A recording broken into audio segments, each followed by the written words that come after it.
Wellness Rhythm Show. Find your rhythm. Live your wellness. Y'all, let me ask you something. What's the first thing you do in the morning, like before you're even fully conscious? I suspect I know where this is going, and yes, for about 90% of adults in the developed world, the answer involves caffeine in some form. 90%. And here's the thing though. Most of us have zero idea what it's actually doing to our bodies. We just know it works until it doesn't. Right, and that's the interesting part. There's a genuine neuroscience story here. The global caffeine market is worth over $50 billion annually. This isn't a niche habit. It is arguably the most widely consumed psychoactive substance on the planet. So today we're getting into all of it. What caffeine actually does, when it genuinely helps you, and when you've crossed into territory where it's quietly working against you. Let's go. Right, let's start with the basics, because I think most people have a vague sense of how caffeine works, but not the actual mechanism. So caffeine is technically an adenosine receptor antagonist. Okay, translate that for me. So adenosine is a chemical your brain produces throughout the day. It builds up the longer you're awake, and it essentially signals sleepiness. Caffeine doesn't give you energy. It blocks the receptors that detect that sleepiness signal.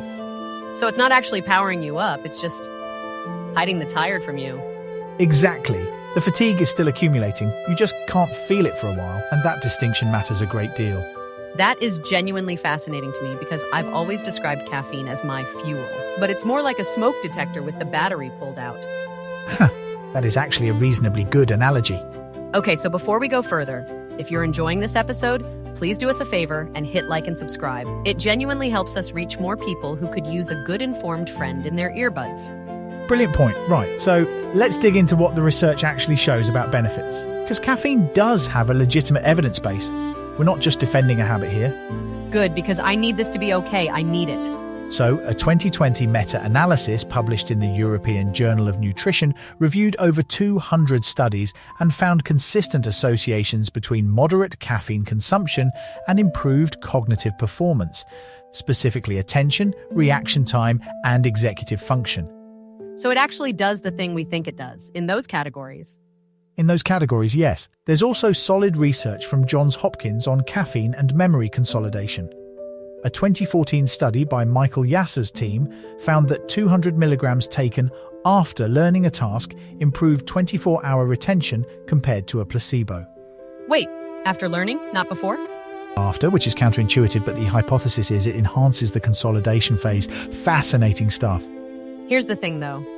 Most of us are not drinking coffee strategically after we learn things. We're drinking it because we couldn't survive the school run otherwise. Which is completely valid. But here's where the conversation gets more nuanced, because timing matters enormously. Oh, this is the part I feel personally attacked by. The morning coffee timing thing. Neuroscientist Andrew Huberman has spoken extensively about this, and the underlying science is solid. Cortisol, your primary alertness hormone, peaks naturally in the first 1 to 2 hours after waking. If you consume caffeine during that window, you're essentially layering a stimulant on top of a system that's already performing its own wake-up function. And I've been aggressively doing that my entire adult life. The recommendation is to delay caffeine by approximately 90 minutes to 2 hours after waking. You let the cortisol do its job, then the caffeine takes over as cortisol starts declining. Okay, but here's my honest pushback on this. I have kids and a work schedule that starts before my cortisol has even had its coffee. The 90-minute delay is a lovely idea in a world where I don't exist. That's fair, and I want to be honest, the cortisol caffeine research isn't unanimous. Some researchers question how significant the practical difference really is for healthy adults. It's a compelling hypothesis more than a fully settled debate. Thank you. I needed that caveat. What is more settled is the caffeine cutoff time. This I'll defend more firmly. Caffeine has a half-life of roughly 5 to 7 hours, so a cup at 2 p.m. means half that caffeine is still circulating at 7 or 8 p.m. And I know this personally. We've talked before on the show about how I started noticing I'd wake at 3 a.m. after a glass of wine. But honestly, late afternoon coffee does the same thing to me. I just never connected it. Right. And what's happening there is caffeine is reducing what researchers call slow-wave sleep, the deep restorative stage, even if you fall asleep without much trouble. You're getting quantity but not full quality. That is such a sneaky problem. You think you slept, but you didn't really sleep.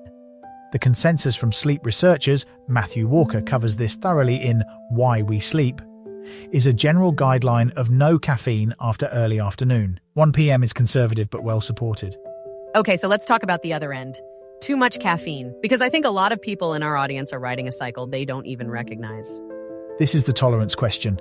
Chronic caffeine use does cause adenosine receptor upregulation. Essentially, your brain grows more receptors in response to them being constantly blocked. So you need more and more to get the same effect. Exactly. And the withdrawal experience, headaches, fatigue, irritability, is those receptors suddenly being open again with nothing blocking them. It's a genuine physiological dependence, not weakness or imagination. I went through this once. I did a 10-day caffeine reset, and day 2 was catastrophic. Like, could not function levels of headache. Which is textbook. The Academy of Nutrition and Dietetics and most health authorities cite 400 milligrams daily as the general upper limit for healthy adults. Roughly 3 to 4 8-ounce cups of regular coffee. But here's where individual variation matters significantly. Genetics? Genetics, absolutely. The CYP1A2 gene affects how quickly you metabolize caffeine. Fast metabolizers clear it efficiently. Slow metabolizers feel it longer, sleep worse, and may have higher cardiovascular risk at higher doses. Most people have no idea which they are. That explains so much about why my colleague can have an espresso at 9 p.m. and sleep like a baby, and I'm just staring at the ceiling. And for our listeners who are in the sandwich generation or managing more complex health pictures, anyone on certain medications, anyone with anxiety or heart rhythm concerns, the conversation with a doctor matters here. Caffeine isn't risk-free at the extremes. Right, we're wellness, not medicine. But the point is, it's not one size fits all. Not remotely, and the anxiety piece is worth flagging. Caffeine directly increases cortisol and adrenaline. For people already running at a high-stress baseline, which describes a significant portion of our audience, I suspect, caffeine can amplify anxiety rather than just creating alertness. Y'all, let me tell you, during the period where I was deep in burnout, my caffeine consumption went up because I was tired all the time, and I was also more anxious than ever. I genuinely did not connect those two things. That's an extremely common pattern. Fatigue drives more caffeine. Caffeine impairs sleep quality, which deepens the fatigue, which drives more caffeine. The cycle is real, and it's hard to get off. Practical way out. Gradual reduction over 2 to 3 weeks rather than cold turkey significantly reduces withdrawal severity. 10% reduction every few days is manageable for most people. Okay, let's bring it toward what people can actually do, because I don't think the answer is quit caffeine. That's not realistic for most lives. No, and the research doesn't support that as necessary. Moderate consumption, up to 3 or 4 cups for most healthy adults, is associated with net positive health outcomes in the long-term epidemiological data, including the large prospective studies from Harvard's T.H. Chan School of Public Health. So the goal is smarter, not necessarily less. Smarter, better timed and honest with yourself about whether it's genuinely helping or compensating for something else. Sleep debt, stress, poor nutrition. Okay, if I had to land on one thing for listeners to take away from today, it's the cutoff time. Seriously, try moving your last caffeine to noon or 1 p.m. for 2 weeks and just see what happens to your sleep and your mornings. I'd add, pay attention to whether you feel better or just less terrible. Those are different things. And if caffeine is the only reason you're functional, that's useful data about what else might need addressing. That is the most David Park sentence ever said. And I love it. Y'all, thank you so much for spending this time with us. Hit like and subscribe if this was helpful.